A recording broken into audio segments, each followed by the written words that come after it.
De la Universidad de Málaga, don José Antonio Vinaguro es coordinador de la red de escuelas Espacio de Paz, vinculado también a diversas universidades de Andalucía, Complutense y de Deusto. Y don José Melero, también de la Universidad de Málaga. Ellos van a dedicar, los distintos componentes van a dedicar un tiempo para sus aportaciones y queremos dejar también un espacio, aunque vamos mal de tiempo, van a intentar ajustarse para que también podamos tener un espacio donde se planteen preguntas, se puedan responder o analizar o reflexionar. Entonces, voy a ceder la palabra a la profesora Ángela Muñoz y antes de que empiece a hablar, agradecerles que estén aquí haciendo su aportación. Gracias.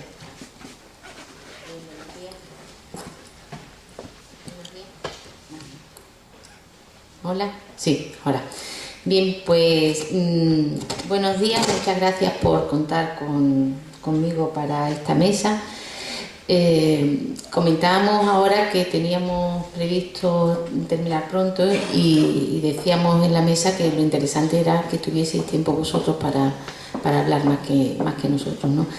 Y en ese sentido, el planteamiento que yo voy a hacer es muy básico y muy general, porque creo que a estas alturas del Congreso hay que dejar espacio para que quien quiera preguntar o quiera comentar pueda, ¿no? Y en este sentido, bueno, pues yo voy a comentar, como decía antes, yo creo que son premisas de partida de por qué trabajar la convivencia en la escuela, de las que partíamos al principio, por lo menos nosotros en nuestro trabajo hace más de 20 años, pero a las que conforme pasa el tiempo y cambian los tiempos y la crisis hace que se cuestionen cualquier tipo de mejora de la calidad o de programas específicos, pues se vuelven a hacer necesarias recordar, ¿no? Y en este sentido, pues voy a permitirme hacer 6 afirmaciones que, como decía, creo que sirven para reflejar la perspectiva que nosotros tenemos desde la orientación de lo que es el contexto escolar y su relación con la mejora de la convivencia. En este sentido, pues la primera afirmación que tenemos que hacer y no olvidar nunca es que la experiencia escolar es fundamental para el desarrollo personal. Es decir, que a la escuela no vamos a aprender, no vamos a ser instruidos, en la escuela vamos a desarrollarnos personalmente y dentro de ese desarrollo personal pues entran características personales o específicas o académicas, pero que es muy importante la experiencia escolar en el desarrollo personal y sobre todo en las relaciones interpersonales tan necesarias por otra parte para el desarrollo personal. Esto, como decía, es una afirmación de una lógica aplastante, pero que hay veces que se nos olvida. Hay veces que como docentes se nos olvida que el alumnado está desarrollándose gracias a la experiencia escolar, y entonces nos empeñamos en trabajar un contenido académico independientemente de la persona a la que se lo dirigimos. No tiene mucho sentido, ¿no? El segundo planteamiento es que no solamente es una experiencia importante, sino que es un contexto en el que podemos actuar de una forma preventiva o de una forma enriquecedora o de alguna manera sin una perspectiva. No tenemos que esperar a que aparezcan los problemas, sino que la propia educación lo que debería hacer sería crear las condiciones, optimizar las condiciones de desarrollo de manera que se prevengan la mayoría de los problemas. Hace muchos años, cuando yo hice mi tesis, encontré un trabajo de unos psicólogos americanos que decían por qué hay que intervenir en la escuela, ¿no? Ellos trabajaban competencia social como forma de prevenir el desajuste conductual, los problemas de adaptación de las personas, ¿no?, a lo largo de su vida. Y ellos decían, es que la escuela es un contexto privilegiado para intervenir. Y un contexto privilegiado porque en la escuela está todo el mundo. No tenemos que buscar a sujetos que tengan algún problema que justifique la intervención. Está todo el mundo y, por tanto, la escuela nos permite trabajar con esa perspectiva de enriquecimiento, de dotar de competencia, de hacer a las personas más capaces de enfrentarse con los problemas o con las diferentes exigencias que se vayan a encontrar a lo largo de su vida. Y además, como están todos, no tenemos que usar ningún estigma, no tenemos que usar ninguna etiqueta, sino que tenemos que intentar trabajar con los objetivos que nos hayamos planteado y teniendo en cuenta que en la escuela, al estar todo el mundo, también están los modelos adecuados, ¿no? Esto tiene que ver no solo con programas como el que comentaba el profesor Torrego de ayuda entre iguales, que desarrolla competencias específicas, sino que tiene que ver con la misma forma de afrontar el aprendizaje académico, ¿eh? Tenemos modelos al alcance de la vista, modelos para imitar o para reflejar cualquier tipo de comportamiento necesario en el contexto escolar. Es decir, que en este sentido la segunda afirmación tendría que ver con que ese contexto escolar es un contexto privilegiado para favorecer el desarrollo de cada una de las personas que pasan por la escuela.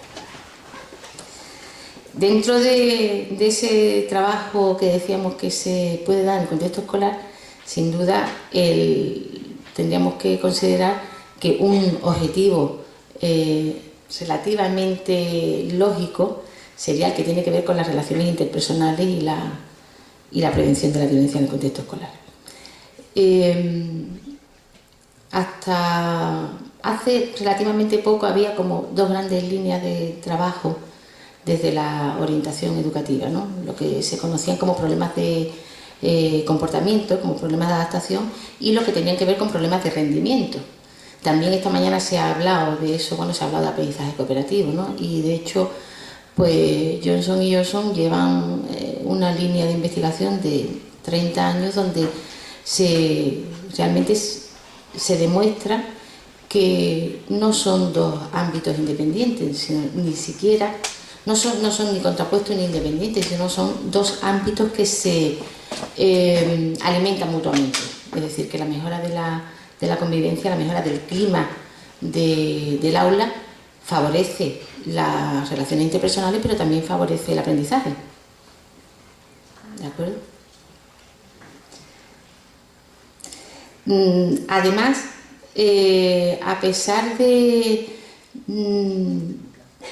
la mayor o menor extensión de los programas de mejora de la convivencia, tenemos, por lo menos en nuestro contexto, una facilidad tremenda, que es que tenemos el marco legislativo que permite desarrollar ese tipo de trabajo. Los planes de convivencia son oficialmente el recurso que nos permite ponernos a pensar cómo mejorar cada centro, cómo mejorar cada escuela, cómo participar en la mejora de las condiciones de desarrollo y aprendizaje de las personas que están en ese contexto.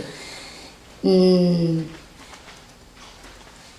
la misma manera que nos planteamos la importancia que tiene para el alumnado estas experiencias de convivencia, nosotros en nuestros trabajos con el programa de educación social y afectiva sacábamos la conclusión, lo mismo que decía el profesor Torrego, que los tutores son quienes más aprenden en este tipo de programas. Pues nosotros sacábamos la conclusión de que realmente los programas de intervención en la escuela eran sobre todo una experiencia, una oportunidad de formación permanente del profesorado, y digamos que las personas que más agradecían, que más valoraban el trabajar en la escuela, eran justamente los profesores que habían tenido oportunidad de ver actuar a su grupo de una forma diferente de cuando estaban trabajando desde una perspectiva más individual o más académica, ¿no? Entonces, bueno, pues digamos que dentro de ese contexto que decíamos tan interesante que es la escuela, hay un recurso concreto que son los planes de convivencia y todo lo que esos planes de convivencia pueden generar, ¿no? La formación del profesorado iría de la mano de estos planes de convivencia. Si queremos desarrollar un plan de convivencia, forzosamente tenemos que contar con que el profesorado sepa qué puede hacer y qué tiene que hacer. El conocimiento, muchas veces el conocimiento del profesorado, los recursos que tiene el profesorado son muchos, pero están como desilvanados, ¿no? Y la posibilidad de hacer equipo para trabajar en un plan de convivencia hace que se puedan alimentar las destrezas de unos y otros docentes y crear un contexto de desarrollo competencial, no solo académico, sino también de habilidades de manejo de las situaciones normales de convivencia en los centros, ¿no? La sistematización de objetivos pues tiene que ver con la cantidad de programas y de recursos que tenemos a nuestro alcance, ¿no? Si nosotros le pedimos muchas veces a los alumnos que revisen programas de intervención que tengan que ver con la mejora de la convivencia escolar y vienen abrumados porque dicen, es que hay tantos materiales, hay tantos recursos. Bueno, es que efectivamente llevamos trabajando en este tema ya mucho tiempo, y quizá tengamos que ser capaces de darle formalidad, en el sentido de que no se planteen como iniciativas independientes, como iniciativas de grupos o de proyectos, sino que tengan una integración, pues como pasó con las escuelas de espacio de paz, ¿no? Donde todo ese conocimiento se pone en común y se genera un conocimiento mayor. A nosotros, desde nuestro planteamiento de convivencia, de mejora de la convivencia en los centros, hemos llegado, o nos ha preocupado especialmente el aspecto de género. Y en este sentido, pues ahora mismo ya no somos capaces de considerar cómo trabajar la convivencia sin tener en cuenta los aspectos que tienen que ver con el género o con la diversidad en general, ¿no? Y en este sentido, pues nos parece que hay, digamos, una línea de desarrollo que tiene que ver con el aprovechar justamente lo que decíamos antes, que en la escuela estamos todos y estamos todas, para que aquellos saberes que tienen que ver con lo cotidiano y que están ahora mismo tan fuera del circuito académico, pues se pongan en valor, ¿eh? Y después ya, por último, y por intentar un poco enlazar esto con un trabajo que estamos haciendo ahora en la universidad, pues le he robado a mi amiga Rosa Torres una cita de Petra Kelly, que dice que, bueno, cada uno de nosotros y de nosotras somos parte de los problemas del mundo y también, por tanto, somos parte de la solución. Y esto que le he robado a Rosa de una intervención que ella hizo en la universidad, pues me sirve un poco para explicaros un proyecto que estamos llevando a cabo de una forma muy tentativa en la universidad y que tiene que ver no ya con la mejora de la convivencia, pero sí con el fortalecimiento de la facultad o del centro universitario como contexto de desarrollo, ¿no? El proyecto, que nosotros le llamamos también de tutoría de iguales, es un proyecto que está basado en intentar que el alumnado de la universidad no sea un receptor pasivo de los contenidos más o menos ilustres, de los contenidos más o menos académicos que la universidad transmite, sino que también sean ellos actores de lo que se realiza en la universidad. Y entonces empezamos con un proyecto de innovación hace unos años en psicología, donde alumnado de últimos cursos acompañaba, informaba, acogía al alumnado que llegaba nuevo, con la finalidad de ayudarle a su adaptación al mundo universitario y a las exigencias académicas y de trabajo, ¿no? Y entonces, en ese sentido, pues empezamos este proyecto desde esa perspectiva, pero luego hemos ido desarrollando otros aspectos que tienen que ver pues con la relación con secundaria por un lado y con el progreso a lo largo de los años que dura la universidad.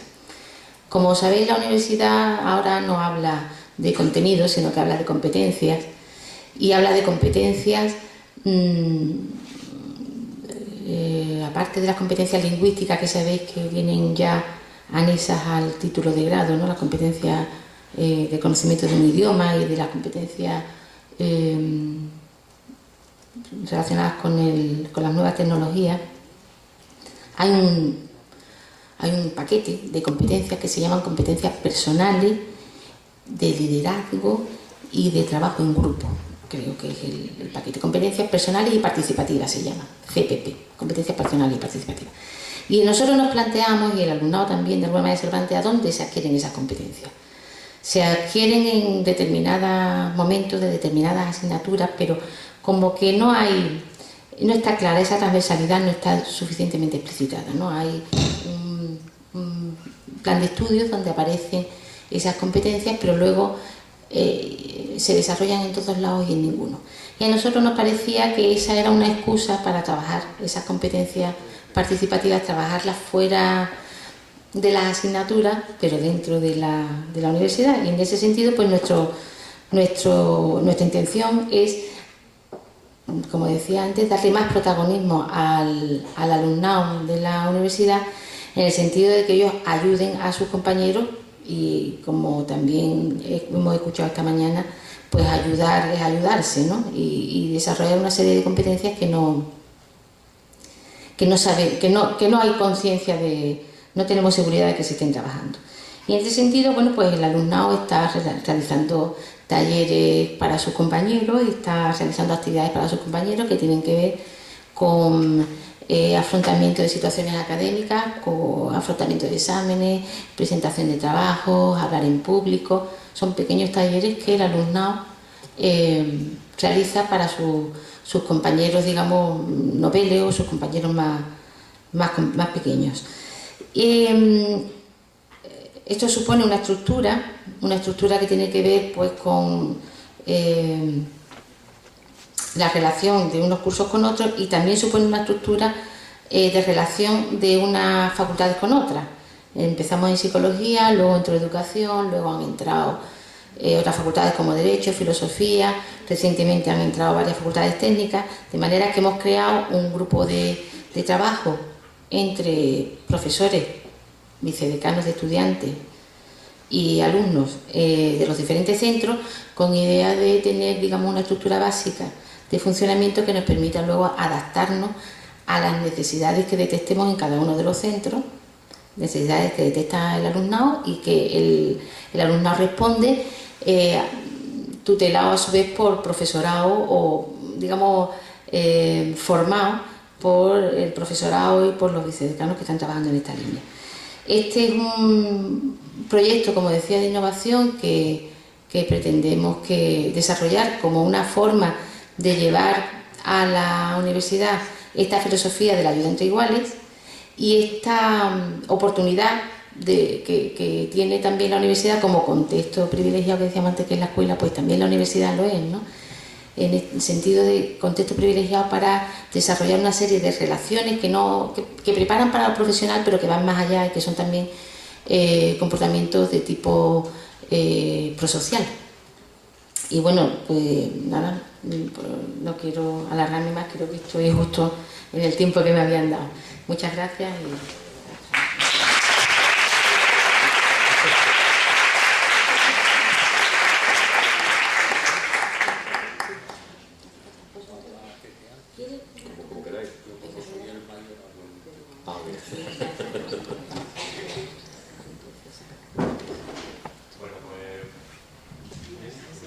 Ahora, bueno, buenos días, tardes, y voy a empezar un poco mi ponencia. Y bueno, yo que estoy escuchando esta mañana, estaba escuchando a Juan Carlos Torrego, lo mismo que estoy escuchando a mi compañera Ángela, y estaba, bueno, en el tiempo muy limitado que tenemos, que nos han dado para esta exposición, Quería hacer más que una exposición basada en transparencia o dar más datos más concretos, me gustaría hacer una sugerencia de por dónde actualmente, y en vista a lo que me estoy dedicando, sobre todo en temas de investigación, pues concibo que podría ser interesante para acercarnos al tema de la convivencia. Aunque yo ya, sobre todo con José Antonio, he trabajado durante muchos años y me he acercado al tema de la convivencia desde muchos puntos de vista, es decir, yo he aprendido mucho con José Antonio y además nos hemos acercado a este tema desde muchos ángulos distintos y ya hemos experimentado cosas. Yo actualmente quería resaltar o llamar la atención sobre el tema sobre el cual ahora mismo me estoy permitiendo acercarme a este tema. Yo, para comprender un poco lo que quiero decir, tengo que relatar brevemente mi otra actividad al margen de estar aquí en la Universidad de Málaga, y es que yo soy orientador en secundaria desde hace ya muchísimos años y hace pues ya cerca de 15 años recalé en un instituto del centro de Málaga, el Instituto Manuel Alcántara. Y en este instituto pues me encontré una situación que de alguna manera ha propiciado casi todo el desarrollo profesional que yo he tenido relacionado con el tema convivencial, ¿no? El instituto por dar unas pinceladas, se trata de un instituto que está en pleno centro de Málaga, donde hay una afluencia de alumnos que provienen de la prolongación de la Alameda, es decir, una zona pues media, alta incluso, pero que después por el otro lado de la calle pues tenemos el Llano de la Trinidad, que es una zona pues de centro histórico degradado hasta cierto punto, y que manda un 15-20% de alumnado con unas características muy particulares, es decir, pues gente que proviene de entornos pues muy, digamos, desfavorecidos, con todo tipo de hándicaps sociales, familiares, de delincuencia, de falta de medios, de falta de recursos, y bueno, que nos están viniendo al centro y que pues cuando yo llegué a este instituto hace un montón de años pues nos encontramos en una situación muy peculiar, que era un centro que en principio funcionaba bien, pero que tenía una población de alumnos muy concreta que ocasionaba unos problemas tremendos dentro del centro, es decir, desestructuraban completamente el centro por mucha buena voluntad que se echara al tema, ¿no? Entonces, desde el principio, en el instituto pues nos propusimos intervenir con esto de alguna manera. Estábamos un poco en mantillas por entonces, porque la verdad es que no se sabía bien cómo intervenir en este sentido, y bueno, pues yo como orientador me propuse pues ir entrevistando persona por persona, padre por padre, hasta que me fui dando cuenta de que aquello era una tarea muchas veces pues completamente quimérica, es decir, había padres que no conseguían leer el pelo en todo el año, sin embargo los hijos estaban allí y daban problemas a toda hora.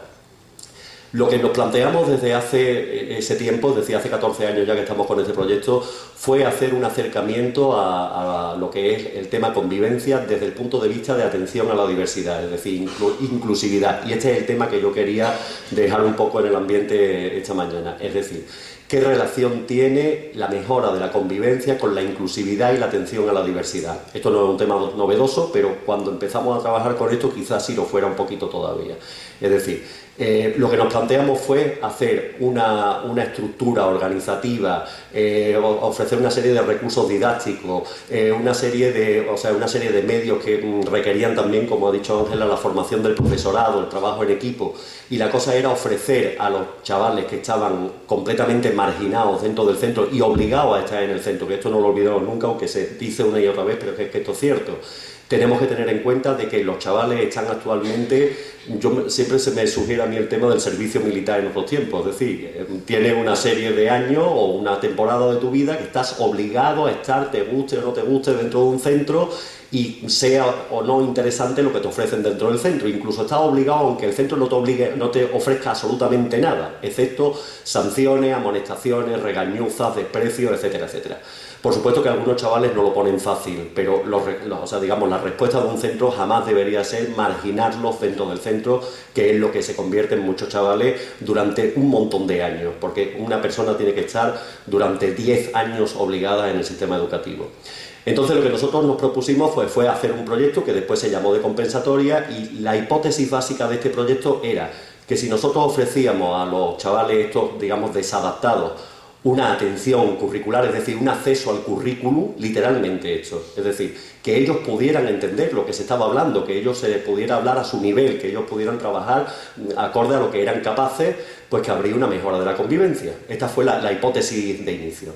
Para esto lo que hicimos fue pues, constituir un grupo de trabajo, hablado por el CEP, hicimos formación y hay que decir que nada de lo que se haga en un centro, sea un programa de alumnos ayudantes, un programa de mediación en conflicto o esto que estoy relatando ahora mismo, es gratis. Es decir, hay que hincharse de reunirse, hay que hincharse de formarse, no es fácil esto, es decir, cuando tú formas un grupo de trabajo tienes que estar dispuesto a reunirte y a echar tarde, y cuando tienes necesidades de formación tienes que formarte también, y es que no hay otra vía, no se trata de hacer trucos, no es como en otra época, como decía Ángela, pásame el programa, que se decía siempre, había unos tiempos, digamos, que estaban en los inicios, el manejo tan habitual de Internet, que me acuerdo que cuando alguien tenía un programa, siempre era pásamelo, fotocópiamelo y pásame el programa. Y parecía que con ese programa iba a llegar y ya estaba todo solucionado, y no era así, ¿no? Después lo que pasa ahora mismo que el problema es casi el contrario, es decir, hay tal cantidad de cosas ya que lo difícil es seleccionar qué funciona y qué es lo que no. De hecho, en mi instituto el otro día tuvimos una reunión por la tarde porque queremos innovar una serie de cosas y queremos reformar una serie de cosas. Y se planteó precisamente esto, de decir, bueno, ¿existe realmente en pedagogía un camino evolutivo que vaya desechando ya cosas y que la línea puntera, lo mismo que en física o en química o en matemática, sea una determinada y lo demás ya está invalidado? Esto estuvimos discutiendo el otro día, yo no sé hasta qué punto esto es cierto, ¿no? Pero es difícil dar con qué es lo que hay que hacer ahora y qué es lo más apropiado y qué habría que descartar. Bueno, conclusión, que no me quiero ir por otro lado.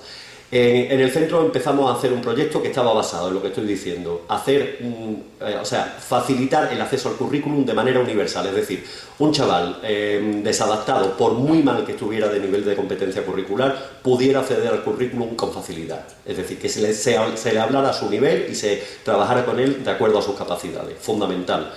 Después de esto, digamos que organizamos pues todo lo que era el tema de agrupaciones flexibles, adaptaciones curriculares, materiales curriculares adaptados que por entonces tampoco había ni en editoriales siquiera.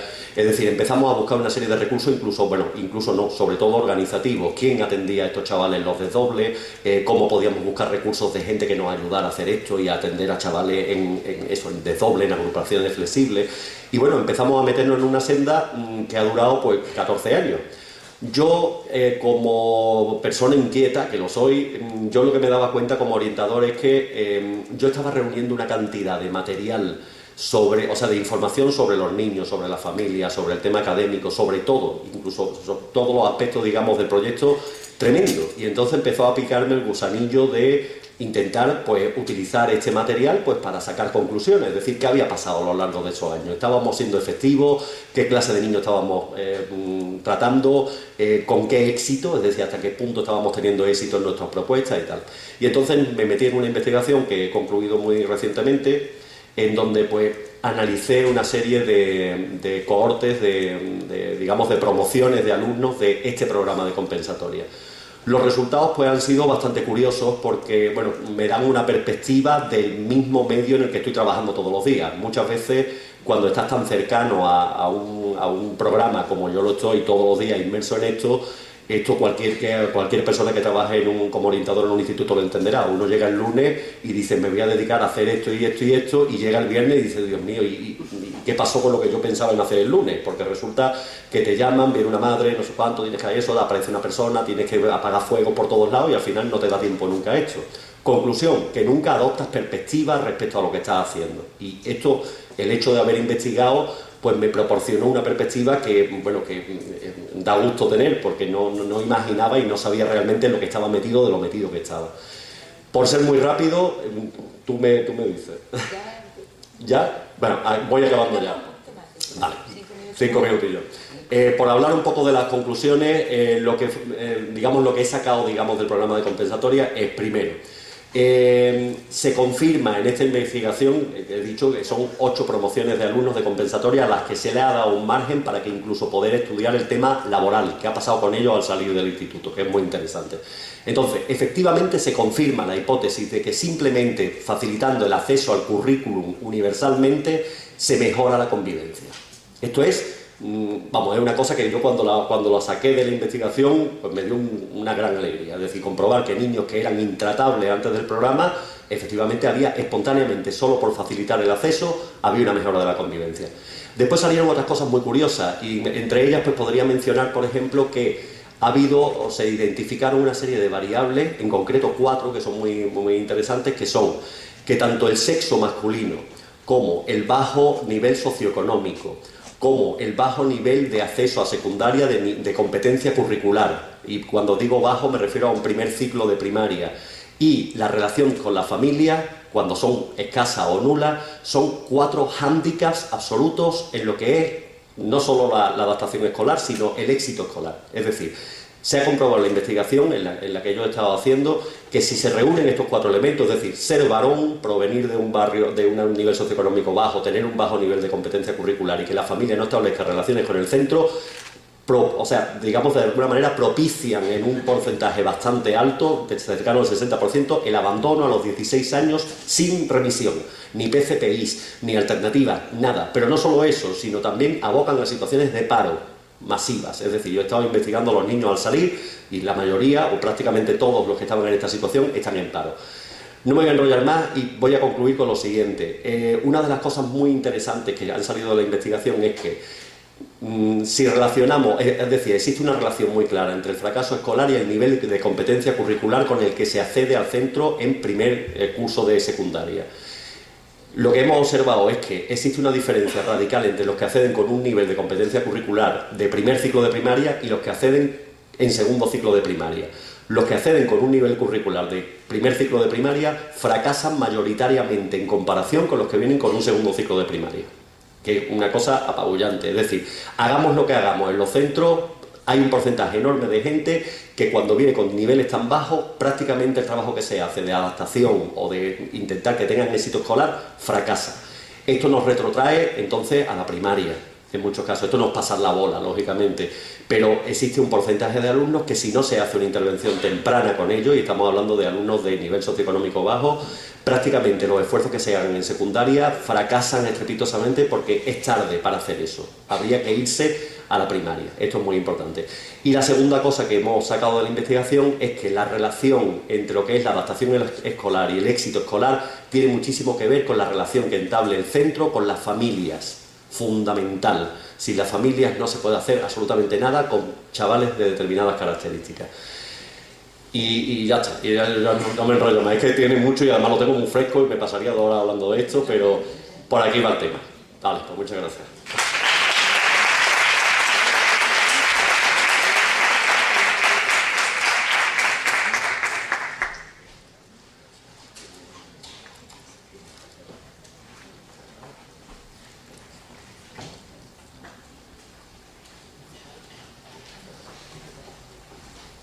Buenos días a todos y a todas. Lo primero, pues, agradecer con quien estoy compartiendo en esta mesa, ¿verdad? Con Ángela, con Ana y con Pepe.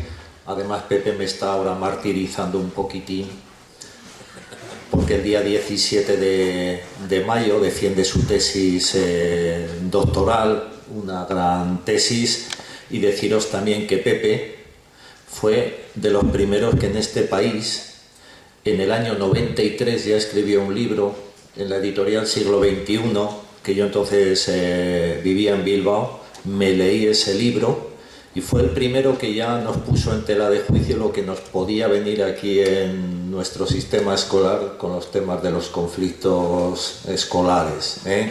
Quiero rendirle este homenaje porque prácticamente hasta que no pasó la década casi de los 90, no nos tomamos en serio toda esta problemática. Saludo también a mis compañeras y amigas mexicanas, incluso tenemos hasta gente insular, ¿verdad?, como María José Gómez de Canarias, que conviene también, o sea, que a todos y a todas nosotros acogemos en Málaga, es lo que me enseñaron a mí cuando yo llegué del País Vasco, ¿verdad?, que aquí éramos muy acogedores, y así lo quiero también demostrar por lo bien que me acogieron también a mí. Mirad, yo voy a ser fiel al tema que me propuse de hablar. Me gustaría más haberme dedicado al tema de la convivencia en esta intervención, solamente pues por hacer algo con mi pareja de hecho, que es el profesor Juan Carlos Torrego, ¿verdad?, con el que coincidimos con mucha frecuencia, y estoy yo también integrado dentro de su modelo, puesto que al fin y al cabo estamos compartiendo modelos iguales. ¿Por qué estamos compartiendo modelos iguales? Mirad, quiero que os quede bien claro desde el primer momento que aquí hemos estado 2 líneas de investigación, o estamos 2 líneas de investigación en los temas de convivencia. Un modelo de investigación es el que yo llamo el modelo de los conflictólogos, es decir, aquellos que todos los años hacen estadísticas sobre conflictos escolares. Y luego estamos el segundo modelo de investigación, que es el modelo de los de la inteligencia convivencial, que es diferente simplemente a convivencia.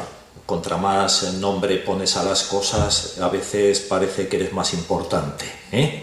Con esto lo que quiero decir es que vosotros y vosotras podéis juzgar con cuál de los dos modelos os quedáis, ¿verdad? En el sentido de que el estar todos los años haciendo estadísticas de conflictos no te hace avanzar. Lo que te hace avanzar es realmente si a esos conflictos tú intentas proponer estrategias para que realmente se mejore la convivencia escolar. ¿A qué viene todo esto? Viene precisamente a que este es el origen de lo que yo aquí os voy a explicar, de la red Escuela Espacio de Paz, una experiencia que en el año 2000 comenzó aquí en Andalucía. Este es el origen, es decir, había habido 2 cursos donde solamente nos habíamos limitado desde la consejería, o se habían limitado, dado que yo entonces todavía no participaba, se habían limitado exclusivamente a sacar todos los años estadísticas de los conflictos que teníamos en Andalucía, en las escuelas, hasta que al menos hubo una gran persona, un gran director general, venido del mundo universitario, que yo siempre lo he estimado mucho para que me mandaran en la consejería. Prefería ser mandado, entre comillas, por un profesor universitario, ¿verdad? Porque al menos me daba autonomía, me daba libertad y entendía lo que yo también le podía explicar como técnico. Se llama Sebastián Sánchez, que no pudo participar en este congreso por elementos, ¿verdad?, meteorológicos, para que me entendéis, no pudo venir desde Melilla.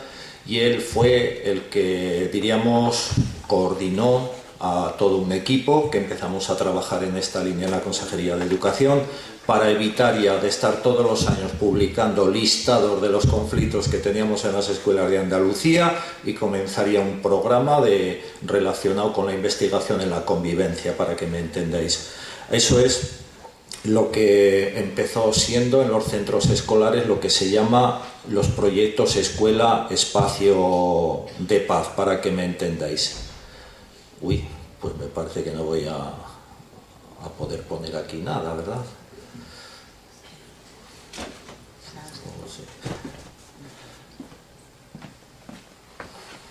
No os preocupéis.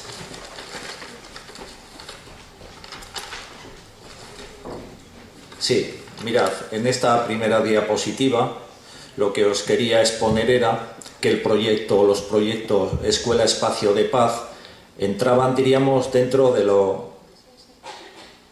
No. Se ve bien, ¿no? Sí, aunque no sí. Vale, pues seguimos así. Lo que queríamos desde el primer momento era que esos proyectos fueran ya proyectos integrales. ¿En qué sentido? En el sentido de lo que queríamos evitar era la tangencialidad que se llevaba hasta entonces de hacer conmemoraciones según los eventos, fuera el día 30 de enero, pues el Día Escolar de la Paz y la No Violencia, o fuera el 8 de marzo la mujer, y así sucesivamente. Entonces lo que queríamos de alguna forma era precisamente evitar esa tangencialidad para que realmente se tratara de proyectos integrales. ¿Y qué era lo que valorábamos de ese proyecto para que fuera un proyecto integral? Lo primero de todo que queríamos poner en funcionamiento era un cambio de organización y de gestión de cómo llevar ese centro escolar.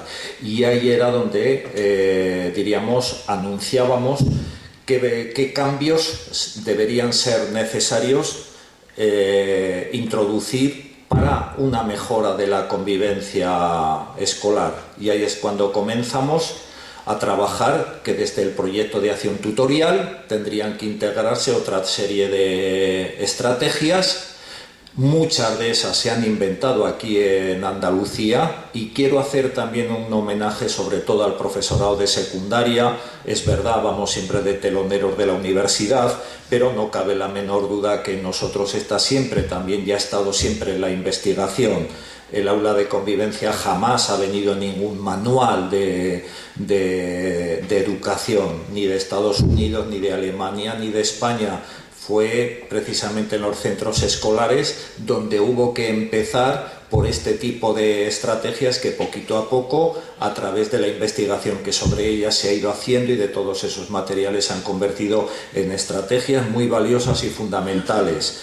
Vino después también, lógicamente, lo del alumnado ayudante, vino lo de las tutorías compartidas con nuestro amigo aquí presente, inventor de ellas, David Sánchez, en un instituto de allá de Villanueva de la Concepción, en el curso 2003-2004.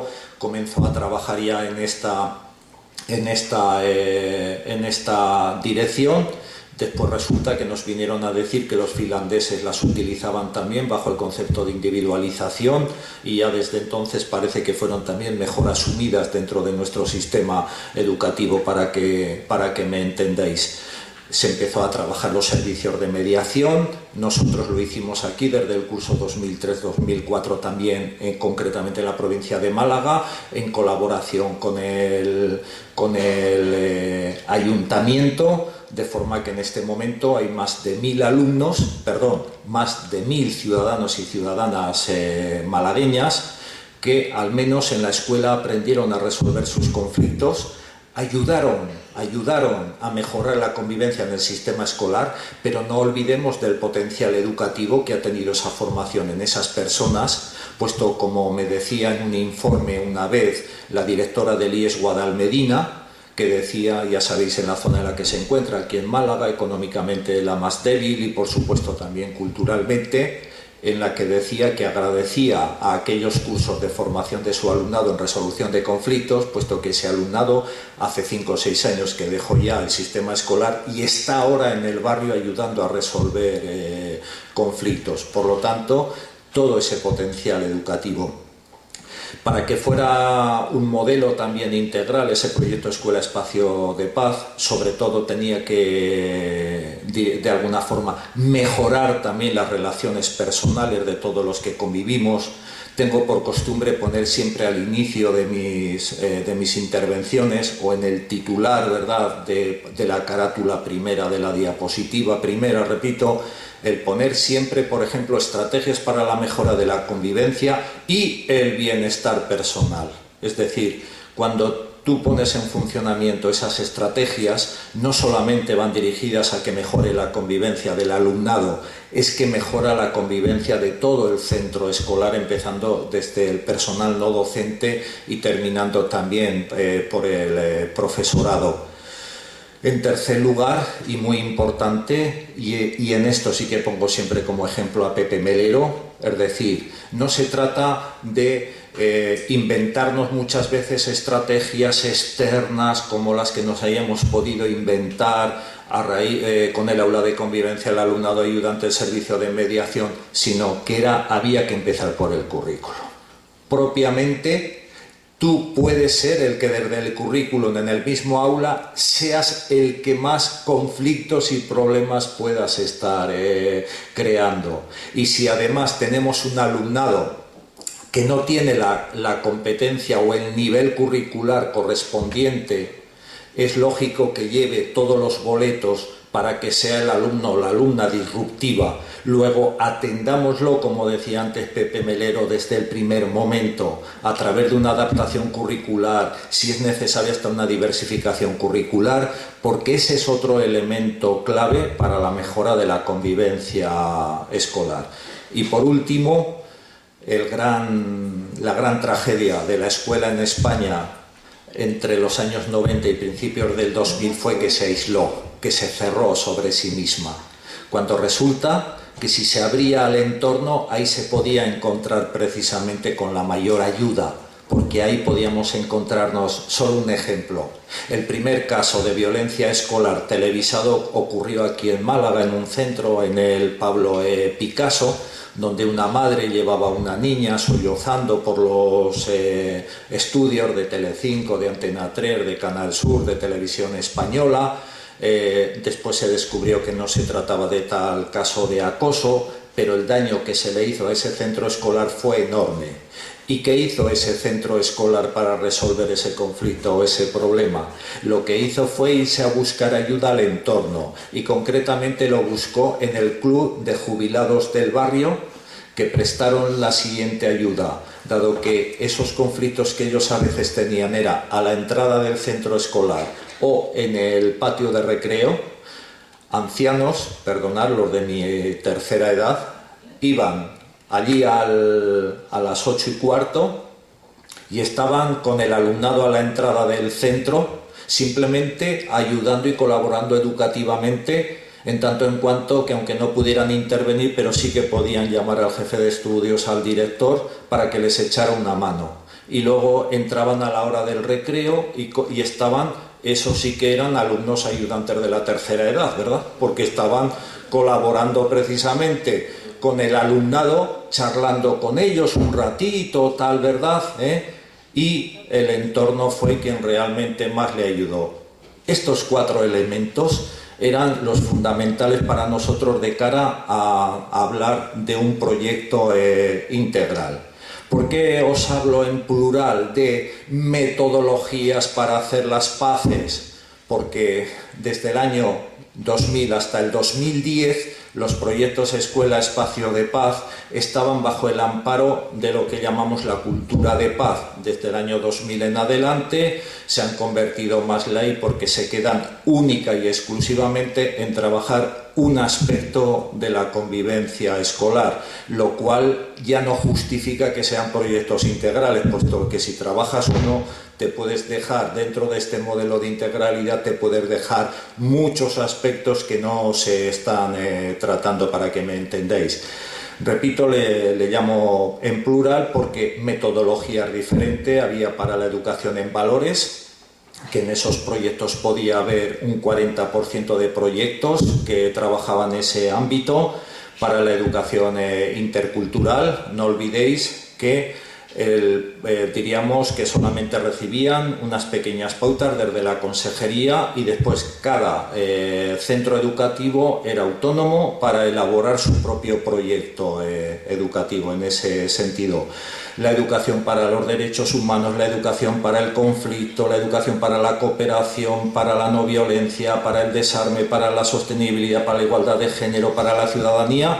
Esos eran los ámbitos que se trabajaban desde esos proyectos Escuela Espacio de Paz, además del tema de la convivencia, para que me entendéis. Ya hay verdaderos y auténticos ejemplos de cada uno de esos modelos. Como esto se trabajaba en red, por eso Red Andaluza Escuela Espacio de Paz, inmediatamente a que un centro tenía un proyecto, lo colgaba en la red para que el resto también lo pudiera conocer y lo pudiera implementar, o si no, pedía ayuda, por ejemplo, a ASUN, que había hecho un buen modelo de aula de convivencia, e iba por los centros escolares predicando sobre el aula de convivencia, para que me entendéis. Y cuidado, hemos de alguna forma pasado las fronteras de nuestra comunidad autónoma, también en otras comunidades autónomas e incluso fuera también a nivel internacional.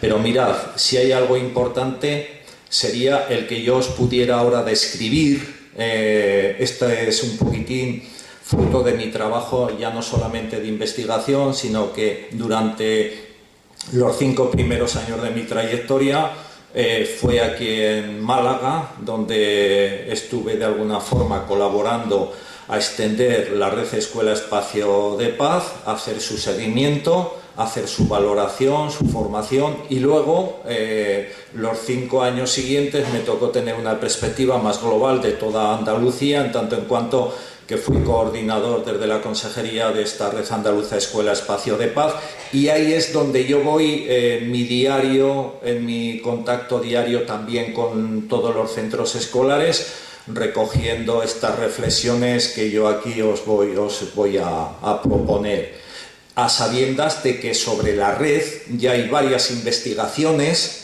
hechas sobre ella en plan de tesis doctorales. La última fue el 22 de noviembre del año pasado, en donde Juan Carlos Torrego y yo estuvimos precisamente de tribunal de tesis doctoral de una profesora, Sara Conde, que creo que ayer estuvo exponiendo precisamente aquí. Era ya una investigación sobre lo que ha sido la puesta en marcha de todas las estrategias que, sobre todo de cara a la convivencia y la cultura de paz, se han hecho desde la Red Escuela Espacio de Paz. Mira, lo primero de todo deciros que la mayoría de esos proyectos, Escuela Espacio de Paz, fijaros, proyecto.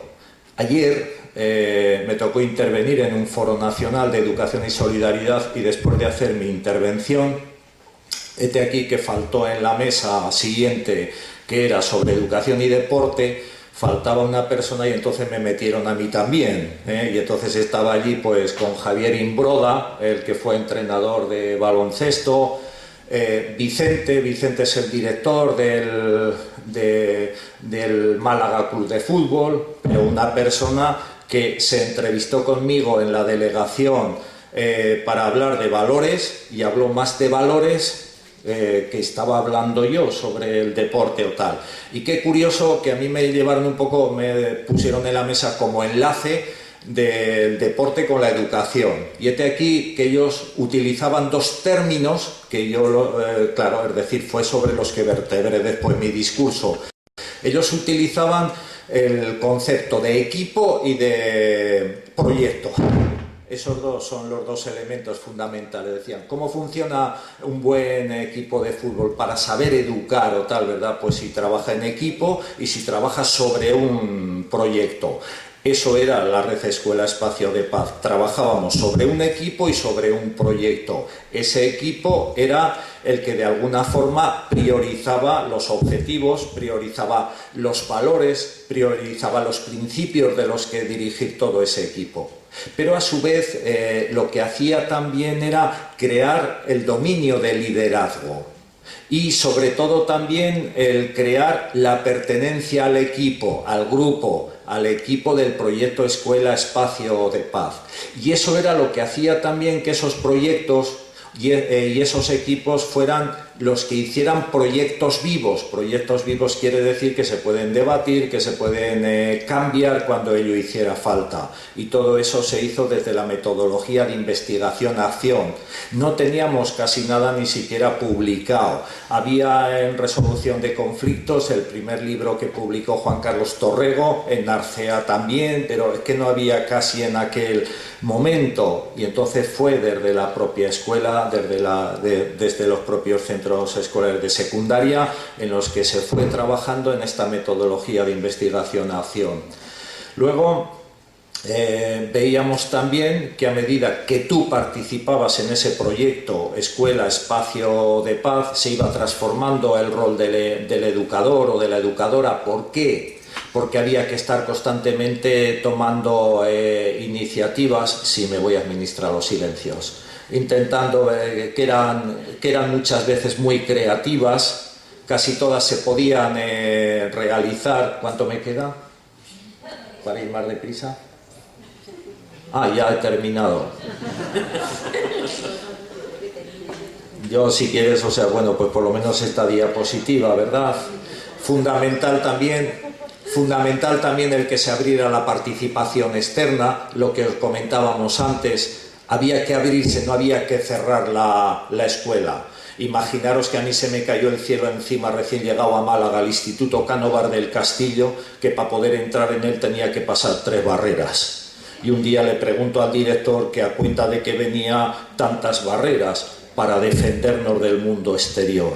Y dije, Dios mío, ¿dónde he caído, verdad? O sea, cuando yo lo que estoy diciendo es que tenemos que abrirnos porque tenemos problemas y por lo tanto tenemos que... Y entonces en el proyecto Escuela Espacio de Paz, aparte de participar la familia o de poder participar el alumnado, podía participar también movimientos sociales externos, ONGs, entidades sociales, de todo, ¿verdad? Luego, aquellos centros que estaban en la red Escuela Espacio de Paz ya miraban al conflicto de otra forma, ya concebían al conflicto como un desafío para la escuela, teniendo en cuenta que muchas veces la metáfora que sobre su cabeza tienen nuestros colegas de la educación es creer que un centro escolar tiene que ser como una probeta esterilizada, que entras a las 8:30 de la mañana, sales a las 2:30 y no ha tenido que pasar absolutamente nada, ¿verdad? Y eso es completamente imposible, puesto que donde conviven dos personas, por ser diferentes y distintas, el conflicto ya está presente. Y en segundo lugar, porque somos la única especie que no viene con un manual de instrucciones debajo del brazo a este mundo, y por lo tanto cada uno de nosotros, desde nuestra propia psicología o desde nuestro entorno sociológico, pues tenemos comportamientos y actitudes diferentes. Luego el proyecto es lo que hace que se movilice también muchas veces a todo el centro escolar. Comienza siendo a veces pequeñito, como una levadura, que empiezan 5, que empiezan 7, pero después ya se extiende a todo el centro escolar. Y luego, sobre todo, los proyectos se transforman en retos cívicos, es decir, se trataba también de que a partir del proyecto hemos tenido centros, por ejemplo, de la provincia de Sevilla, donde en Écija, donde los 17 centros escolares estaban en el mismo proyecto de solidaridad con la Fundación Vicente Ferrer, y aparte de mejorar su convivencia hacían este reto cívico también, de tener a 60 niños apadrinados o niñas con los cuales ellos aprendían también. Y ya termino con esto, ¿verdad? Y luego huir de aquellas personas. Lo he aprendido del anterior ministro de Educación, ¿verdad? Profesor de metafísica, como vosotros sabéis, Ángel Gabilondo, pero no por ser de metafísica no piensa tierra. Y empieza uno de los capítulos de uno de sus libros que dice esto: huir de todos aquellos que no son capaces de divertirse o que no dejan también divertirse a los demás, ¿verdad? Nosotros también celebrábamos nuestros éxitos, y nuestro éxito era todos los años, una vez por lo menos, juntarnos los 300 coordinadores o coordinadoras de aquí de Málaga para pasar una jornada de formación y de confraternización, y así visualizar que éramos muchos los que estábamos en este proyecto. Y como me tengo que administrar los silencios, y los más importantes sois vosotros y vosotras para preguntar, muchas gracias.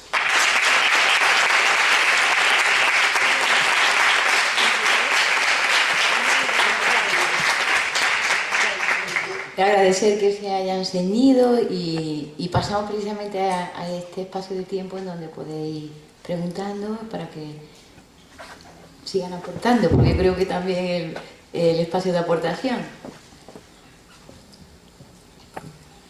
Muchas gracias. Yo quería preguntarle si no creen ustedes, porque yo lo creo, que en ocasiones los propios investigadores legitimamos situaciones injustas con nuestro lenguaje en estas investigaciones. Por ejemplo, cuando hablamos de alumnado que fracasa o abandona, estamos culpabilizando a este propio alumnado de la situación, cuando creo que ya tenemos suficiente evidencia para saber que desde el inicio de la etapa educativa muchas veces se dan la serie de condiciones que van a ayudar a que este alumnado acabe así. ¿Por qué no terminamos de escapar de este lenguaje, de este etiquetado, o cómo escapamos de él para no seguir cayendo en estas prácticas? Gracias. Sí, si queréis contesto yo. Sí, me parece muy bien. Lo digo, ¿verdad?, porque son tantos los ejemplos que tenemos a diario en la vida social. Por ponerte un ejemplo, cuando yo empecé a trabajar en la consejería, era más conveniente, en lugar de hablar de conflictos, de disfunciones a la convivencia, para que me entiendas, ¿eh? Pero bueno, también a veces el lenguaje puede ser por más o puede ser también por menos, para que me entiendas. Es verdad que con las palabras o tú puedes acariciar o puedes rascar sobre esa persona, y en ciertos aspectos sí que es muy necesario tener mucho cuidado con ese lenguaje, porque de esa forma tú eres el primero que no estás invitando al conflicto. Muchos de esos conflictos de nuestro alumnado es simplemente porque, al no tener mínimas habilidades para la comunicación, se le va la lengua con mucha frecuencia, y es cuando salta de alguna forma el conflicto, para que me entiendas. Y hay que cuidar mucho ese lenguaje en convivencia. Yo con frecuencia lo propongo también como un elemento clave a la hora de dirigirnos al alumnado.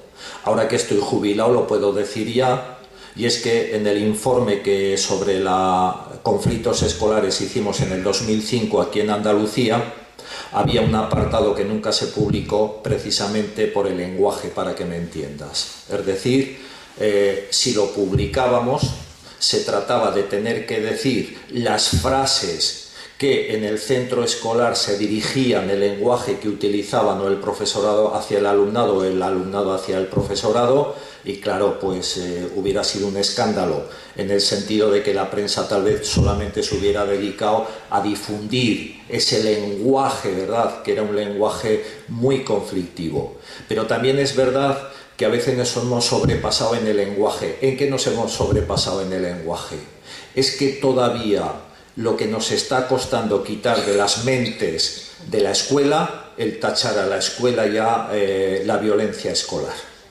Yo hubo una época en la que me negaba a asistir a un congreso o a asistir a una charla que me pusieran como título la violencia escolar, porque yo les escribía un correo diciendo que yo trabajaba por la convivencia escolar y que por lo tanto lo tuvieran en cuenta, porque violencia la tenemos por todas partes. Y sin embargo, las comunidades de vecinos que todas las tardes hacen reuniones y terminan como terminan, sin embargo al día siguiente en la prensa no aparece la violencia de las comunidades de vecinos. Y hay todos los días violencia vial que la practicamos constantemente con el coche y nunca se asume como conductor que tú seas un violento. ¿Por qué a la escuela sí se le tacha ya de violencia escolar? Por eso te decía que o nos pasamos o nos podemos quedar cortos. Pero has hecho una pregunta muy inteligente, de sabiduría fina. Por el lenguaje es por el que hay que comenzar si quieres mejorar también la convivencia. Mi especialidad es la hermenéutica, ¿verdad? Pero bueno, o sea, es decir, en este terreno. Otra cosa es que tú utilices el lenguaje para confundir, pues como lo que aquí se ha dicho en esta mesa antes de ayer, con lo de la ministra de Empleo, pues de llamar movilidad externa o tal, ¿verdad? Pero bueno, o sea, es decir, también un concejal del Ayuntamiento de Madrid que estaba, Matanzo o algo así me parece que se llamaba, que estaba inaugurando unos pisos de protección oficial verticales enormes, le preguntaron por lo que se veía enfrente de allí un periodista, que eran chabolas, ¿verdad? Y dijo, no, son edificaciones horizontales de diversa tipificación. Y se quedó el tío tan tranquilo para definir, ¿verdad?, dos estilos arquitectónicos diferentes. Por lo tanto, muchas gracias por tu pregunta, porque es genial.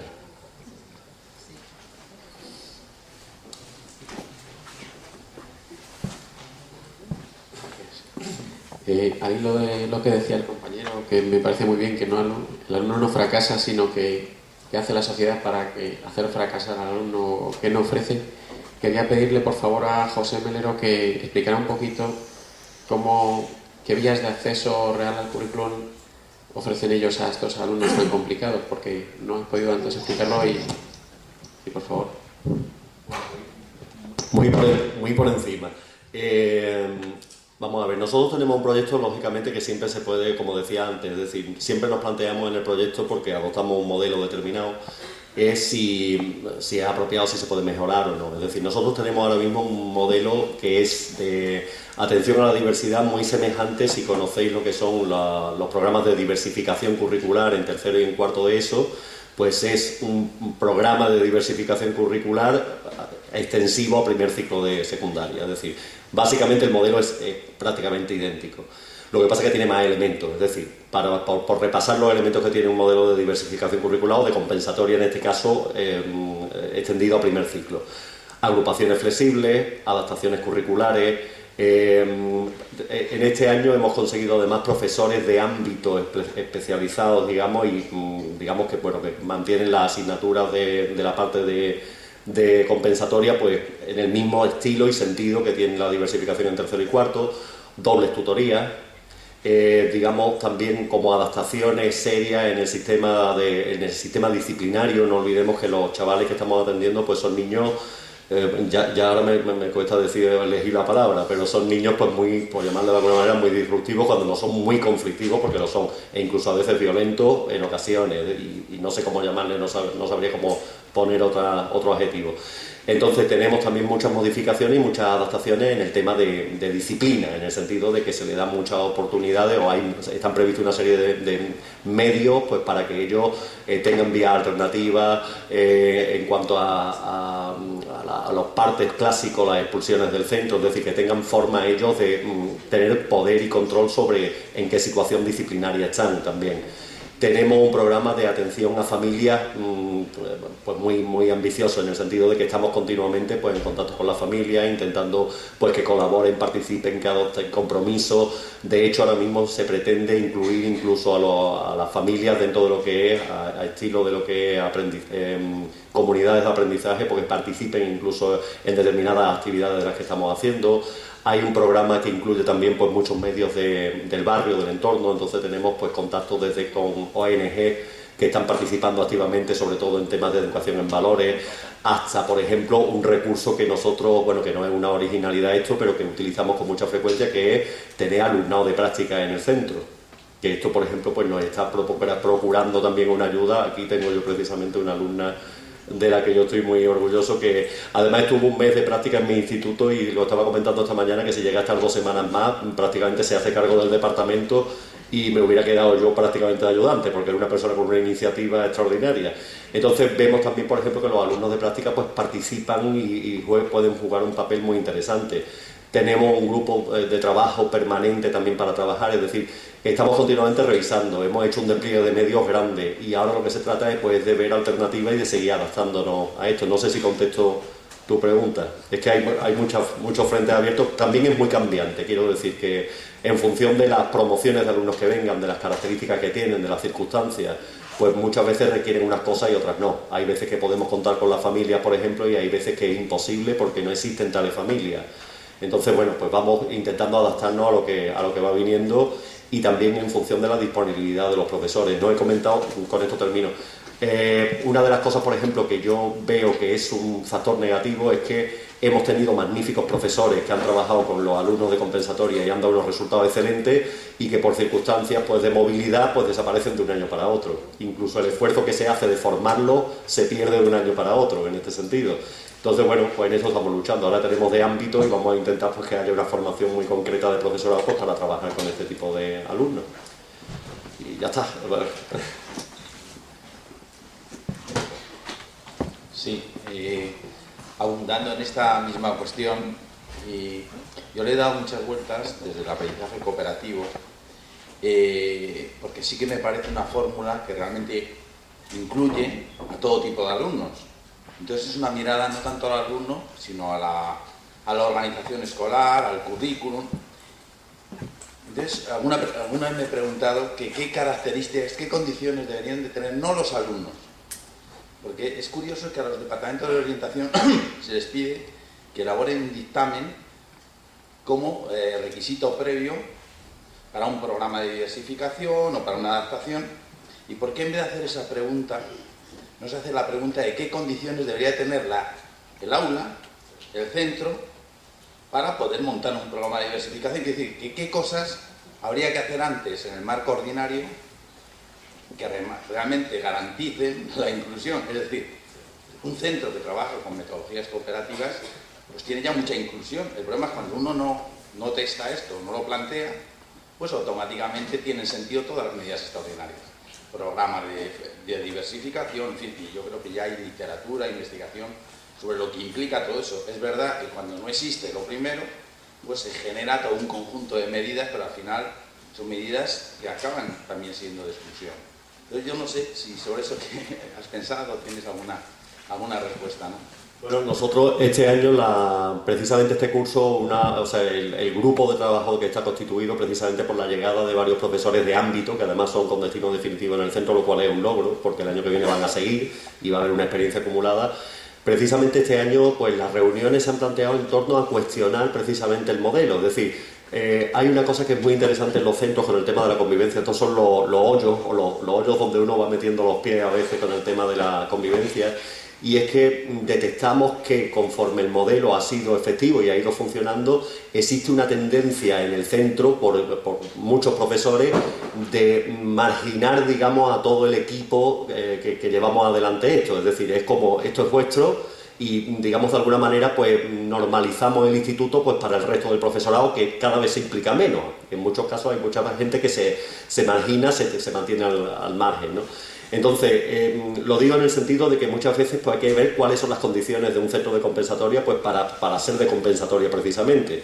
Y esto yo lo siento, después de muchos años trabajando en esto, muchas veces como una pugna, es decir, hay que luchar desde la compensatoria para que el centro entero sea de compensatoria, no solo un equipo de profesores. Bueno, hay una profesora en particular que tiene 20 horas con alumnos de compensatoria este año, que yo siempre digo que hay que hacerle un busto en bronce en la entrada del instituto, porque es que parece que ahí carga todo, es decir, está con los alumnos más difíciles, las condiciones más difíciles, y el resto, pues encima para colmo no se le da valor a esta persona en el centro porque es la que se ocupa de los niños más complicados, ¿no? Entonces las condiciones son importantes, pero yo me interesa especialmente en estas condiciones el propio profesorado, la concienciación del profesorado, que muchas veces es difícil de mantener, pues cuestiones como estoy diciendo, pues porque uno se va haciendo más mayor y uno tiende a la comodidad y prefiere pasárselo a otro, porque, no sé, bueno, hay muchas cuestiones que hacen que uno se vaya marginando de esto y vaya cargando en otras personas. A mí me interesa mucho el tema del profesorado, de que detecto, por ejemplo, que es más efectivo el programa mientras más, o sea, yo creo que la compensatoria y la atención a la diversidad y la inclusividad hay que creérsela. Y yo he visto en muchos años que han pasado profesores por allí que no se la creían. Y esto, yo no sé, a mí me da mucho que pensar en cuanto a qué tipo de personas y qué personas, o sea, qué formación tendrían que tener estas personas para estar metidas en este tipo de programas. Porque yo creo que es un programa ideológico, hay que creerse esto, y tiene una parte política, ideológica, que sin ella, bueno, pues lo que está es tratando niños que son, como decía antes la persona que ha intervenido, pues niños que son marginales, niños que son molestos, y por no ponerle otros adjetivos muchísimo más descalificativos, ¿no?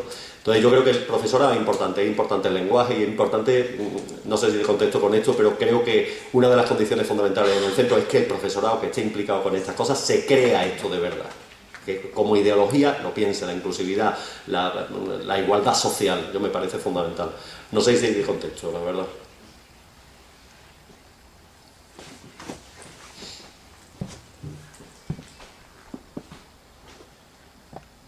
Hola, buenas tardes. Agradecer a todos los conferenciantes porque han sido muy interesantes todas las conferencias. Soy María José, vengo de Canarias, y yo, ahora que estaba comentando Juan Carlos Torrego este tema, estaba un poco pensando en la misma línea, ¿no? Canarias este año estamos ya llevamos un tiempo preocupados con este tema de la convivencia y de las metodologías y de la inclusividad. Entonces, poner un poco de manifiesto esta preocupación de que muchas veces, cuando nos planteamos adaptar el currículum, la primera medida que tomamos es la de sacar al alumnado, ¿no? Y ahora pues yo creo que el reto que tenemos todos es la de mantener al alumno en el aula. Yo creo que el aprendizaje cooperativo es una metodología fantástica para esto, e incluso introducir al profesorado como apoyo en clase. Entonces, compartir que este año, pues una de las experiencias que estamos intentando impulsar por allí es la pareja pedagógica, ¿no? Entendiendo que si en algún momento tenemos oportunidad de tener a dos profesores atendiendo a dos grupos de alumnado, en vez de diferenciar a los grupos, incluir a los dos profesores en el aula para potenciar el aprendizaje cooperativo, potenciar el aprendizaje basado en tareas, en proyectos, etc. Y con la tutoría compartida tenemos allí también un programa de mejora de la convivencia. En la formación este año, impulsando la misma línea. A veces estaba dando una tutoría en el aula de referencia, otra tutoría aislada con el grupo que lo necesitaba, y lo que estamos intentando es que por lo menos en el espacio de tutoría, que es la parte de desarrollo personal, escolar y social, sean los dos docentes los que están en el aula pues promoviendo un poquito esta parte. Entonces, simplemente manifestar que yo creo que el reto ahora mismo para los docentes en el trabajo de competencias es la implementación de metodologías que permitan pues el trabajo cooperativo, el trabajo en grupo y el desarrollo pues de este tipo de habilidades sociales que, trabajando en equipo y en la escuela inclusiva, pues yo creo que son importantes. Y iba antes a preguntar a Pepe Melero si habían tenido pues esta oportunidad, ¿no?, de dar el paso a incluir a este tipo de alumnado en actividades conjuntas con el grupo, y cómo les había ido pues un poquito de experiencia. Un segundo solo, es decir, precisamente estaba comentando que este año, como tenemos profesorado nuevo y profesorado además que se va a hacer cargo durante años del tema, una de las cosas que se han planteado, y yo me alegro además porque se evita ese anquilosamiento en programa y siempre lo mismo, precisamente lo que se está planteando es esto, es decir, el modelo que estaba yo diciendo ahora mismo, que es semejante al de diversificación, o sea, dividir grupos, es precisamente y en la línea contraria, es decir, es meter de nuevo dos profesores en aula, exactamente en el sentido que tú estás diciendo. Esto que lo tengo muy reciente, pues fue la semana pasada cuando hicimos una sesión intensiva de ideas, de propuestas, tal, y una de las que estaban más bollantes este año era esta, y es la que queremos el año que viene empezar a trabajar con unos ejemplitos ahora a final de curso, porque queda poco curso, pero para el año que viene la idea precisamente es esta, es no dividir grupos, sino meter más profesorado, y el tema de aprendizaje cooperativo es que parece que viene al caso, porque es que el otro día estuvimos precisamente debatiendo con esto. Sí, sí, pues estamos en esa línea, pero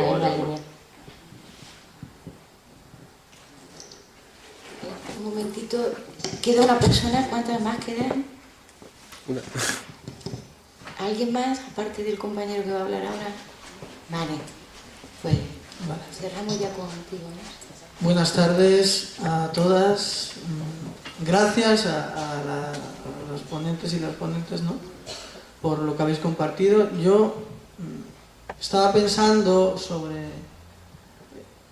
lo que se hablaba del lenguaje, sobre las prácticas educativas, y noto, ¿no?, que todavía seguimos utilizando la diversidad como diferencia. Seguimos hablando de la diversidad como diferencia y equiparándola, cuando la diferencia se inscribe en una lógica monódica, ¿no?, de la comparación, y la diversidad habla de que somos múltiples, ¿no? Y siempre que hablamos de la atención a la diversidad, creo que en realidad estamos hablando de la atención a la diferencia. El hecho de querer atender la diversidad y de querer tratar la diversidad, en realidad supone un proceso de integración al que llamamos inclusión, pero no deja de ser integración, ¿no? De integración de un grupo que hemos etiquetado como diferente en un contexto que es normalizado, ¿no?, que entendemos como normalizado. Y mi pregunta iba en torno a ¿qué resistencias identificamos, o qué resistencias habéis identificado en vuestro trabajo práctico, en vuestro contacto con la realidad, que fuerzan, ¿no? O sea, qué resistencias de este modelo integrador, ¿no?, existen, que fuerzan a la integración del alumnado? A ver si consigo explicarlo para no jugar con el lenguaje demasiado. ¿Qué lógicas se imponen todavía en los centros escolares que actúan como elementos de intención normalizadora sobre este alumnado que identificamos como diverso? ¿Qué resistencias nos encontramos a la hora de generar inclusión real y no modelos de integración? Esa era mi pregunta.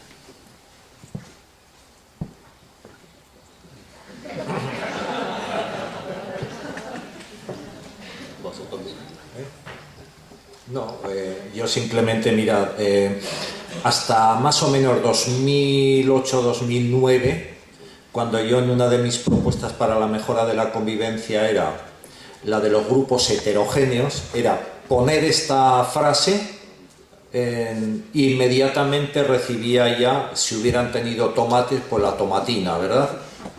Porque no entendían, o sea, que eso fuera así, porque siempre se aludía a que estamos primando precisamente a aquellos que no quieren estar en la escuela, aquellos que no quieren aprender o tal, vale. El caso es que de alguna forma se filtra desde Finlandia, siempre, ¿verdad?, el ejemplo de Finlandia, se filtra que ellos utilizan esta metodología, ¿verdad?, de los grupos heterogéneos. Y ya vengo observando estos últimos años que en cuanto la pongo se produce como una especie de silencio en el melonar y entonces nadie dice nada. Y yo intento provocar precisamente y no, lo dan como algo ya asumido. Incluso no dentro, ¿verdad?, de grupos heterogéneos, a lo que me estoy refiriendo es, lo primero de todo, el trabajo cooperativo, es decir, que en ese grupo de las técnicas deben de ir desde la metodología del trabajo cooperativo. Ahí es donde propongo el tema del refuerzo, lo que decía María José, pero ese aspecto sí que todavía entre el profesorado, es decir, ninguno quiere saber lo que tú haces en el aula, ¿verdad? Y entonces sí que me hacen la propuesta contraria, que es la de segregar los grupos, Yo entonces no, le digo, no, al revés. Digo, sí, imaginaros, ¿verdad? Estamos en clase de inglés, precisamente, si hay un refuerzo, hay un compañero, profesor de inglés, que está en ese momento trabajando la parte de morfología o de gramática, por poner un ejemplo, y la otra parte está en conversación y se complementan después. Digo, eso es el refuerzo, pero no segregar de esa clase a aquellos que por tener un nivel más bajo necesitan el refuerzo. No entiendo por eso refuerzo. Y luego, en tercer lugar, la exposición que hago, el trabajo dentro de esos grupos heterogéneos fundamentalmente tiene que ser bajo el concepto de flexibilidad. Es decir, no se trata ya de etiquetar desde el primer momento los 4 que trabajan en este. Y ahí, lógicamente, seguir todo lo que son las técnicas de aprendizaje cooperativo. Al menos eso es lo que en los años últimos míos de debate con el profesorado en los centros escolares o eso, por ahí es por donde yo he sacado esta idea, Bueno, me da pena decir esto al final del congreso, pero la experiencia que nosotros tenemos en muchos centros es que hay una estrategia inconfesada de organización de grupos en función de los niveles. Algo anticonstitucional, pero que se hace en los centros, El otro día lo planteé en clase, mis alumnos son de tercero de psicología, y cuando dije, en vuestra experiencia en el instituto, ¿os recordáis cómo se agrupaban los grupos? Yo creo que el 90% me dijo que por niveles. Y bueno, no hace falta, digo que me parece que esto tendríamos que haberlo planteado antes y que como que deja un sabor al final, pero no hace falta que recuerde todo lo que está escrito desde el inicio de los tiempos sobre las expectativas y el rendimiento, ¿no? Es decir, si estamos diciendo este grupo es de repetidores, este es el de los de tal y este es el de... ya sabemos qué le estamos diciendo, o sea, esperar de vosotros esperamos poco, pero no molestéis a los buenos. Hace poco me comentaba una alumna de instituto que con esto de del bilingüismo, ¿no? de la clase bilingüe, le había preguntado a una compañera en la clase, ¿tú vas a un grupo bilingüe? Y dijo ella, no, yo no voy. Y dice, entonces tú eres un chusma. O sea, ¿qué le estamos transmitiendo al alumnado con estos agrupamientos y esta historia, ¿no? O sea, que lo que antes comentábamos, no hay neutralidad en la educación, no hay neutralidad. Estamos continuamente mandando mensajes, continuamente, y digamos que hay como una sensación de que eso que no pasa nada, ¿no? Y no nos damos cuenta de la importancia que tiene el educador, el profesorado en transmitir al alumnado unas expectativas positivas o unas expectativas negativas o unas atribuciones, etcétera, etcétera, ¿no? Yo solamente añadiría lo de Ángela, una segunda intencionalidad. Claro, yo los clasifico por el nivel, pero porque también después en convivencia van a ser mejores. Lo digo, ¿verdad?, porque quiero decir, me ha tocado actuar a mí desde la consejería, en este caso desde la delegación de Málaga, donde teníamos un centro en Málaga, que 5 profesores se comprometían con el jefe de estudios a ser muy generosos los primeros 15 días de septiembre para organizar el horario. Y el horario lo tenían organizado de la siguiente forma. Sabiendo la procedencia de los centros de primaria de ese instituto de secundaria, ya se los seleccionaba, solo deciros que está cerca de La Palma Palmilla, y entonces el primero A, primero B y primero C, o segundo A, segundo B, segundo C de la ESO, eran los mejores, Después, esos 5 profesores se les asignaba también esos grupos, y entonces, claro, es decir, ya no era... ellos diríamos que decían, bueno, ya me vienen educados, me dedico solo a enseñarles para que me entendáis, ¿eh? Y eso ha sido alguna... No, hombre, no es generalizado lógicamente, ¿verdad? Y para eso tenemos también una red de orientadores y orientadoras que están ahí en ese campo, ¿eh? Pero que con frecuencia pasa, sí. Y por eso yo lo único que quiero añadir de valor a lo que ha dicho Ángela es, pero claro, porque encima de que el rendimiento académico es mejor, voy a tener también la convivencia organizada por parte de ellos. Yo ya no tengo que hacer absolutamente nada más que abrir el libro por la página 17, para que me entendáis, ¿eh?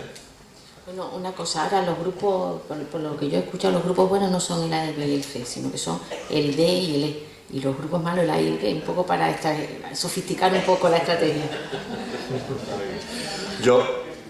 Algo tengo que decir de esto también, porque es que además es que es la pura realidad. Además que Ángel lo dice de una manera que me hace gracia, que estos son como los secretos inconfesados de los institutos. Esto solo lo sabe el que está metido ahí, ¿no?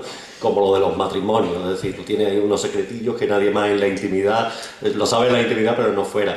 Yo diría de alguna manera, a mí me da la sensación, y a veces yo intentando calificar un poco determinados comportamientos, yo me da la sensación de que es que la profesión docente es tan mítica, lo mismo que lo de las series policíacas, hay como un estereotipo de policía, lo de la educación es igual, es decir, se tiende, yo creo que el sueño de cualquier profesor en el fondo es tener lo que dice él, una A, un B o un C, o al revés, como dice ella, en donde esté todo limpio de polvo y paja y tú llegues aquí como en la universidad, te subes a la tarima, la gente te oye, todo el mundo tome apuntes, se ríe de tus chistes, colaboran pero tampoco se pasan, es decir, ese marco mítico, ¿no? Y de alguna manera con los alumnos que se desajustan o que no coinciden con ese marco, yo creo que hay una suerte que yo no sabría llamarlo de otra manera, de clasismo.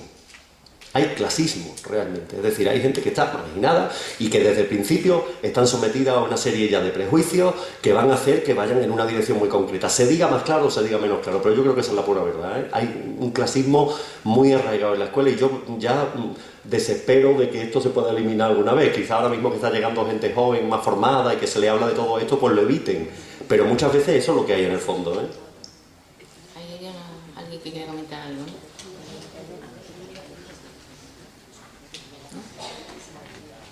Sí. Venga. Ya está, la última y nos vamos.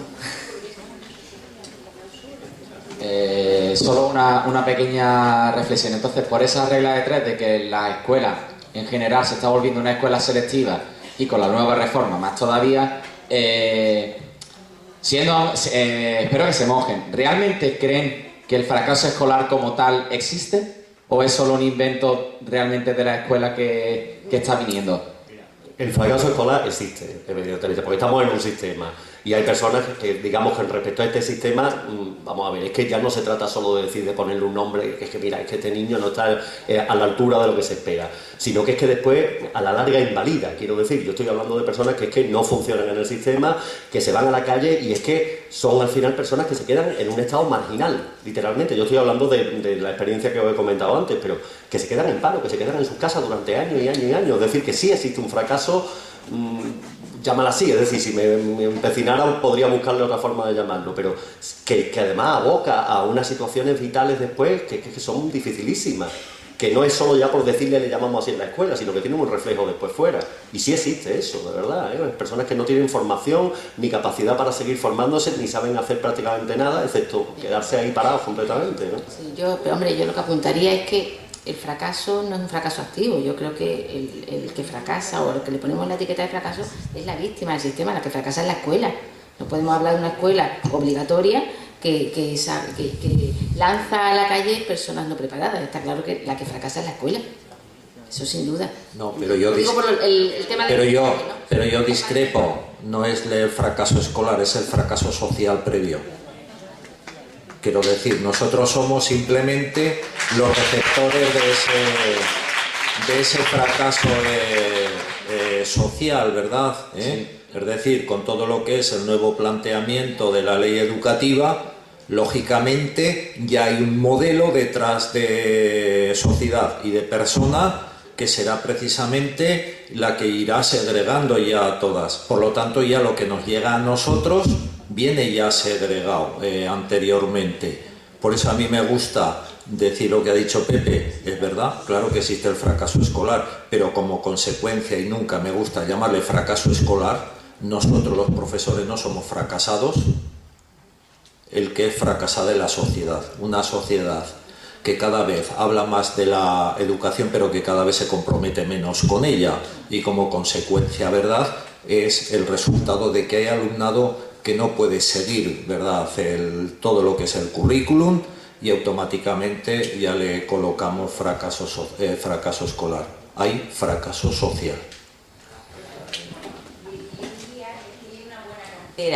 Una buena cantera de personas, tanto veteranas como nuevas que se están incorporando a la escuela, ¿no? Y ya vamos a terminar, porque se supone que nos queda lo último ya, que es la clausura, ¿no? Aunque les volvemos a dar las gracias y al final, curiosamente, es cuando ha surgido aquí el clima de discusión y de análisis, pero tenemos que concluir. Gracias y terminamos.